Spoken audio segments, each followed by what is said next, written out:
Hi guys, welcome back to my YouTube channel. If it's your first time here, you're most welcome. Welcome to my YouTube channel. On today's video, we are going to be working on a dark skin model. So I'll be showing you how to do a makeup on a dark skin without having the face being different from the other body part. So the first thing I'm going in is my micellar cleansing water to remove the excess oil on the face. Then I went in with my Omario Badescu. This is to add moisture to the face, to hydrate the face. And the next thing I went in is my COSRX serum. Yeah, hydrating serum. So this is to further hydrate the face. You get to prepare the face before the makeup, before the is coming on, and you allow this sink in very well. You want it to go into the skin, so you have to dry it up. You can either use your hand or your brush. So after you make sure that it is dried, you go in with your I went in with my moisturizer, my COSRX moisturizer. This is to moisturize the face. You get moisturize the face, and you want to put more of this under the eye and every other part of the face. So this helps to moisturize the face, and you make sure it dries very well. So I used to moisturizer here, and I'm going in with my second moisturizer, which is my Embryolisse moisturizer. So it is very, very good. This is dry period now, so you want to use a very good moisturizer and a very good amount of it. So you want to use a generous amount of it on the face, because you don't want the skin to be looking dry and cakey. So yeah, I'm blending it, making sure that it's blends very well. And I'm definitely going to dry it up just like I dry every other ones too. So if you don't want to use two moisturizer, it's okay. You can actually use one. Embryolisse is a bit expensive, and there are other products that actually works perfect like Embryolisse. So there are other products you can actually replace, which is Cetaphil. It works it works almost the same thing as Embryolisse. So I'm done with moisturizing, and I'm priming the face, and I'm using classic mattifying primer, it works like Becca. You can use this to replace Becca if you know Becca very well, and it's very, very good. So I'm just applying it on the T-zone areas, the cupid bow, and the chin, and of course I'll just add little to the other part of the face, but the area that produces oil more are the ones that I applied first, which is the that I mentioned. So that's what I'm doing right here, and I'm definitely going to dry this up too. This one even dries immediately, but to make it dry very, very well, you have to dry it up. You can see I'm applying just little on her face. You can see that's that. So after that, I'll be going in with my foundation. I'm using Avour and Beauty by Eddie.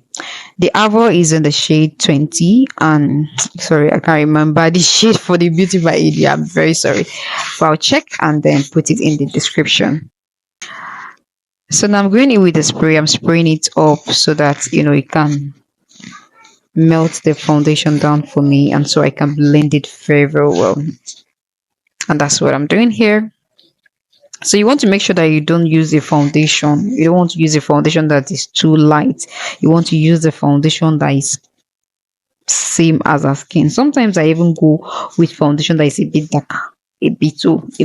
But yeah, I think I use a foundation that match up with our skin. So I'm spraying it again to melt it into the skin so that I can have that skin-like finish. So the next thing is blush, and I use my Becharm lip palette to create the blush. Since I don't have the blush, so you can always use this to replace blush if you don't have money to get one. Yes, so that's what I'm doing here. Please, so if it's your first time here and you've not subscribed to my YouTube channel, please kindly do, please, so that others can see this video. Kindly share to your friends too, so that they can see it and also come and learn. Thank you. So the next thing I'll be using is my concealer.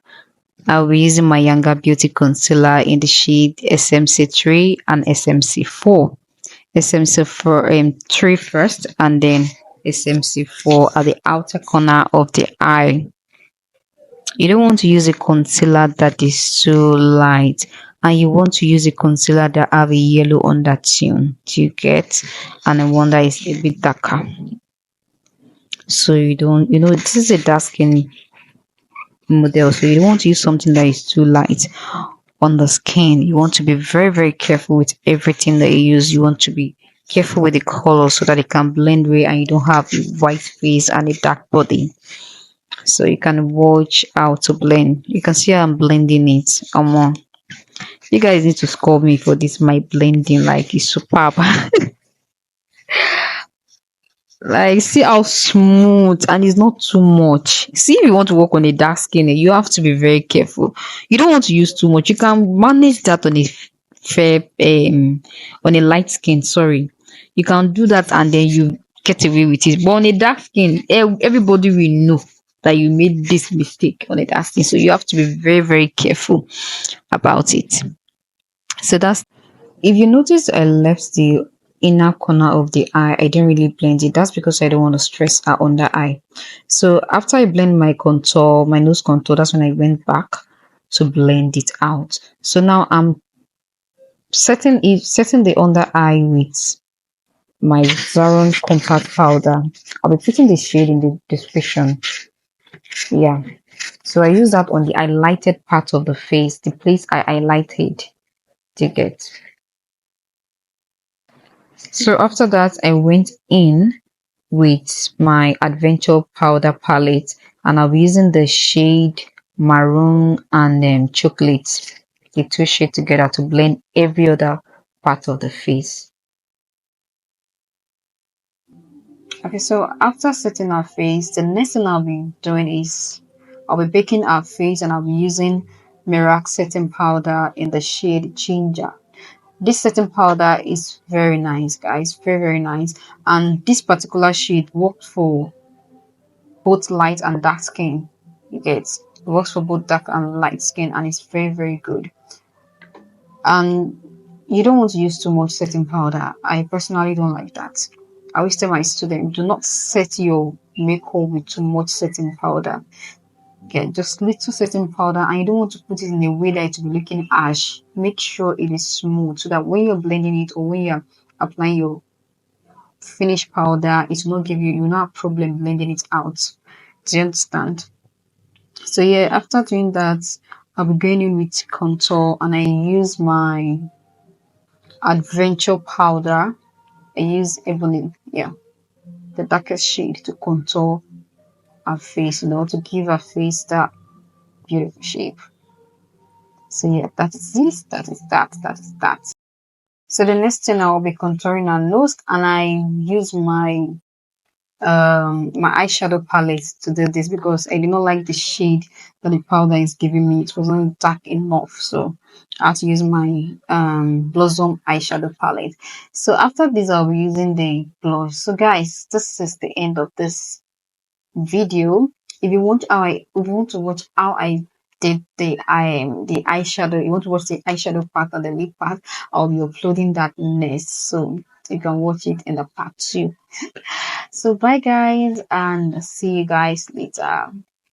Make sure you like and make sure you subscribe to my YouTube channel so you can watch the next one and watch the complete video. So you see the eyeshadow, you don't want to miss this part.